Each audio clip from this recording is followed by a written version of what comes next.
भारत सरकार ने इस साल का बजट अनाउंस कर दिया है। इस साल के बजट में भारत सरकार की 7 प्रायोरिटीज रही है। पहली, इंक्लूजन डेवलपमेंट। दूसरी, रीचिंग द लास्ट माइल। तीसरा, infrastructure and investment. Fourth, unleashing the potential. Fifth, green growth. Sixth, youth power. Seventh, financial sector. इस 7 प्रायोरिटीज को भारत सरकार ने सप्तऋषि प्लान कहा है। तो आज हम इस वीडियो में भारत सरकार की नंबर 1 प्रायोरिटी इंफ्रास्ट्रक्चर डेवलपमेंट के बारे में बात करेंगे। इस साल के बजट में भारत सरकार ने कुछ सेक्टर को बहुत ज्यादा पैसे दिए हैं और कुछ सेक्टर्स को बहुत कम पैसे दिए हैं। भारत सरकार ने इस साल इसरो का बजट 8% कम कर दिया है। इस साल इसरो को 12,500 करोड़ रुपए मिले, पिछले साल के मुकाबले 8% कम। जहां दुनिया भर के देश अपने यहाँ स्पेस बजट बढ़ा रहे हैं, चाइना हर साल अपना स्पेस बजट मैसिव 10% इंक्रीज कर रहा है, वहीं भारत ने अपना स्पेस बजट 8% कम कर दिया है। इसके अलावा भारत सरकार ने डिफेंस बजट 13% इंक्रीज किया है और भारत का defence budget 5.9 lakh crore rupees हो गया है। पर डिफेंस बजट का ज्यादातर हिस्सा पेंशन और सैलरी में जाने वाला है। पर सबसे बड़ी हाईलाइट इस साल के बजट की इंफ्रास्ट्रक्चर बनी है। भारत सरकार ने इस साल इंफ्रास्ट्रक्चर का बजट मैसिव 33% इंक्रीज कर दिया है। भारत सरकार ने कैपिटल एक्सपेंडिचर में 33% इंक्रीज करके इंफ्रास्ट्रक्चर को 10 लाख करोड़ रुपए दिए हैं, डॉलर्स टर्म में $122 billion. Priority number 3, infrastructure and investment. Honorable Speaker, sir, the capital investment outlay is being increased steeply for the third year in a row by 33% to 10 lakh crores, which would be 3.3% of GDP. इस साल भारत सरकार ने massive $550 billion का budget announce किया है।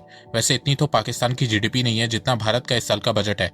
अगर Indian rupee में बात करें तो इस साल भारत का बजट 45 लाख करोड़ रुपए का है, जिसमें से 10 लाख करोड़ रुपए भारत सरकार इंफ्रास्ट्रक्चर पे खर्च करने वाली है। और ये बहुत बड़ी बात है, क्योंकि देखो, जब किसी भी देश को अपने यहाँ की अर्थव्यवस्था को मजबूत करना होता है तो वो देश इंफ्रास्ट्रक्चर पे इन्वेस्ट करता है। इंफ्रास्ट्रक्चर पे इन्वेस्ट करने से देश में डेवलपमेंट होने लगती है। Road, highway, expressway, rail, port, airport बनते हैं, जिससे देश में ट्रांसपोर्ट कनेक्टिविटी स्ट्रांग हो जाती है। आने जाने में टाइम ड्यूरेशन कम लगता है, लोग आसानी से कम टाइम में अपनी ट्रैवलिंग को पूरा कर लेते हैं। ट्रांसपोर्टेशन कॉस्ट कम लगती है, जिससे टाइम और पैसा दोनों बचता है। इंफ्रास्ट्रक्चर में इन्वेस्ट करने से देश में बहुत सी एम्प्लॉयमेंट जनरेट होती है, लोगों को नौकरियां मिलती हैं, बिजनेस को फायदा पहुंचता है। सबसे बड़ी बात यह है कि देश के बैकवर्ड एरिया भी डेवलप होने लगते हैं। पर एक सैड रियलिटी ये भी है कि भारत में पिछली सरकारों ने कभी भी इंफ्रास्ट्रक्चर पे ध्यान नहीं दिया है, जिसके चलते भारत में कई सालों तक proper road, highway, expressway, rail network नहीं थे। वो तो पिछले कुछ सालों में बीजेपी गवर्नमेंट ने इंफ्रास्ट्रक्चर में तेजी दिखाई है, जिसके चलते भारत का रोड और रेल नेटवर्क पहले के मुकाबले बहुत बेटर हुआ है। वहीं चाइना ने शुरुआत से ही अपने यहाँ पे इंफ्रास्ट्रक्चर पे बहुत ध्यान दिया। इवन यूएसए, यूरोप, सभी डेवलप देशों ने अपने यहाँ सबसे पहले इंफ्रास्ट्रक्चर पे बहुत ध्यान दिया, जिसके चलते वो तेजी से डेवलप होने लगे। वहीं भारत ने शुरुआत में ऐसा नहीं किया। अब यहाँ पे कुछ लोग बोलेंगे कि बीजेपी के समय बजट ज्यादा रहता है, इसीलिए वो इंफ्रास्ट्रक्चर में ज्यादा इन्वेस्ट करती है। कांग्रेस के समय देश की जीडीपी कम थी तो इसीलिए बजट कम रहता था, तो इसके चलते कांग्रेस इंफ्रास्ट्रक्चर में ज्यादा इन्वेस्ट नहीं कर पाती थी। अगर कांग्रेस के पास भी ज्यादा बजट होता तो वो भी इंफ्रास्ट्रक्चर में ज्यादा इन्वेस्ट करती। तो चलो अब हम कांग्रेस और बीजेपी के बजट को कंपेयर करते हैं। जहां 2013 में कांग्रेस के समय भारत का बजट $221 बिलियन था, वहीं इस साल भारत का बजट $550 बिलियन है। इंडियन रूपी के टर्म में देखें तो 2013 में भारत का बजट 16.6 लाख करोड़ रुपीस का था, वहीं इस साल का बजट 45 लाख करोड़ रुपए का है। पिछले 10 सालों में भारत का बजट 2.5 गुना बढ़ा है, जो कि नॉर्मल है, क्योंकि जैसे जैसे देश की जीडीपी बढ़ेगी भारत का बजट भी इंक्रीज होगा। पर अगर आप इंफ्रास्ट्रक्चर का बजट देखेंगे तो आपको समझ में आ जाएगा कि बीजेपी इंफ्रास्ट्रक्चर को लेकर कितनी सीरियस है। जहां 2013 में भारत का इंफ्रास्ट्रक्चर का बजट 1,66,756 करोड़ रुपए था, जिसमें से 20,000 करोड़ रुपए कांग्रेस ने खर्च भी नहीं किया था, पर हम इसको काउंट नहीं करते। तो 2013 में भारत का infra budget 1.6 lakh crore rupees था, वहीं इस साल भारत का इंफ्रा बजट 10 लाख करोड़ रुपए है।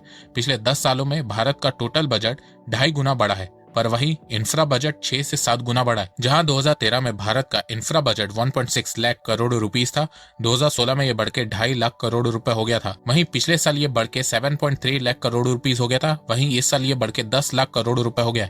भारत अब अपनी जीडीपी का 3.3% इंफ्रास्ट्रक्चर पे स्पेंड कर रहा है। पिछले साल ये 2.7% था। तो देखा जाए साल दर साल बीजेपी इंफ्रास्ट्रक्चर में ज्यादा इन्वेस्ट कर रही है, जो की बहुत अच्छी बात है। पर अगर हम इसे चाइना से कंपेयर करेंगे तो ये अभी भी बहुत कम है। देखो, बहुत से लोग आज तक ये नहीं समझ पा रहे हैं कि चाइना आखिर भारत से आगे कैसे निकल गया, क्योंकि 1980 तक दोनों देशों की अर्थव्यवस्था लगभग एक बराबर थी। फिर उसके बाद चाइना ने ऐसा क्या किया जिससे वो बीते 40 सालों में भारत से आगे निकल गया। तो देखो इसका सिंपल सा आंसर है इंफ्रास्ट्रक्चर। चाइना ने बीते 40 सालों में इंफ्रास्ट्रक्चर में खूब इन्वेस्ट किया है, जिसके चलते आज वो एक इकोनॉमिक और मैन्युफैक्चरिंग सुपर पावर देश बन गया है। जहां 2005 से 2008 तक चाइना अपनी जीडीपी का 10% इंफ्रास्ट्रक्चर पे खर्च करता था, 2009 से 2019 तक जीडीपी का 8% इंफ्रास्ट्रक्चर पे खर्च करता था। वहीं भारत हमेशा से 2 से 3% ही जीडीपी का इंफ्रास्ट्रक्चर पे खर्च करता आ रहा है। भारत अब जाके अपनी जीडीपी का 3.3% इंफ्रास्ट्रक्चर पे खर्च कर रहा है, पर चाइना अभी भी अपनी जीडीपी का 6.5% इंफ्रास्ट्रक्चर पे खर्च कर रहा है और चाइना की जीडीपी भारत से बहुत ज्यादा है। देखो भारत को कम से कम अपनी जीडीपी का 5% इंफ्रास्ट्रक्चर पे इन्वेस्ट करना होगा, तब जाके भारत और तेजी से ग्रो कर सकेगा।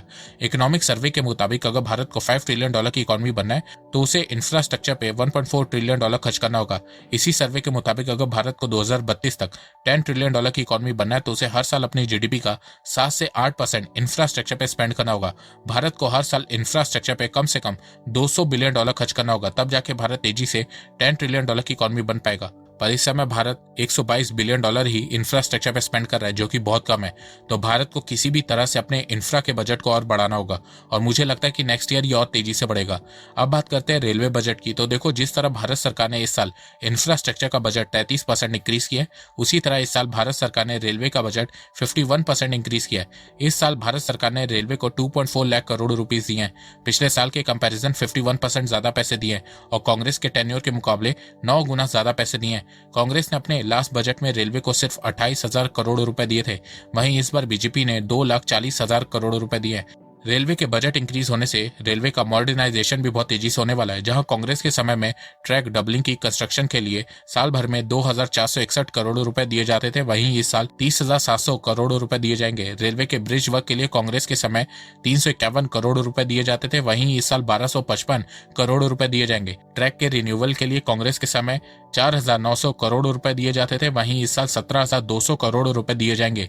न्यू लैंड कंस्ट्रक्शन के लिए कांग्रेस के समय 5,000 करोड़ रुपए दिए जाते थे, वहीं इस साल 39,600 करोड़ रुपए दिए जाएंगे।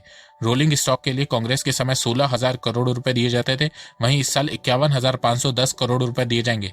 इस साल भारत सरकार ने एक टारगेट सेट किया है कि अगर वो रेलवे से 100 रुपए कमाएगी तो 98.45 रुपीस रेलवे पे खर्च करेगी। इसके अलावा रेलवे के बजट इंक्रीज होने से बहुत सारे ट्रैक्स बनेंगे, कोचेस बनेंगे, रेलवे की इलेक्ट्रिफिकेशन तेजी से होगी, न्यू स्टेशन बनेंगे। इसके अलावा 2025 तक भारत सरकार 400 वंदे भारत ट्रेन लाना चाहती है। इस साल अगस्त तक भारत सरकार 75 वंदे भारत ट्रेन को भारत में चलाना चाहती है, तो वंदे भारत की ट्रेन की मैन्युफैक्चरिंग में ये पैसे लगेंगे। इसके अलावा भारत सरकार वंदे भारत की तरह वंदे मेट्रो के बारे में भी सोच रही है, जिससे इंडियन रेलवे और तेजी से डेवलप हो सके। देखो जब भारत सरकार देश के इंफ्रास्ट्रक्चर में इतना इन्वेस्ट करती है तो उससे देश के प्राइवेट कंपनीज भी देश में इन्वेस्ट करने लगती है और फॉरेन कंपनीज भी देश में इन्वेस्ट करने लगती है। जैसे कि टाटा ने आने वाले 5 सालों में सेमीकंडक्टर, मोबाइल और इलेक्ट्रॉनिक मैन्युफैक्चरिंग में $90 बिलियन इन्वेस्ट करने का प्लान बनाया है। अडानी ने 2030 तक $107 बिलियन इन्वेस्ट करने का प्लान बनाया है, पर फिलहाल अडानी के हालात खुद ही खराब चल रहे हैं। इसके अलावा रिलायंस क्लीन एनर्जी के प्रोजेक्ट में $76 बिलियन इन्वेस्ट करने वाला है। इसके अलावा वेदांता फॉक्सकॉन के साथ मिलकर सेमीकंडक्टर में $20 बिलियन इन्वेस्ट करने वाला है।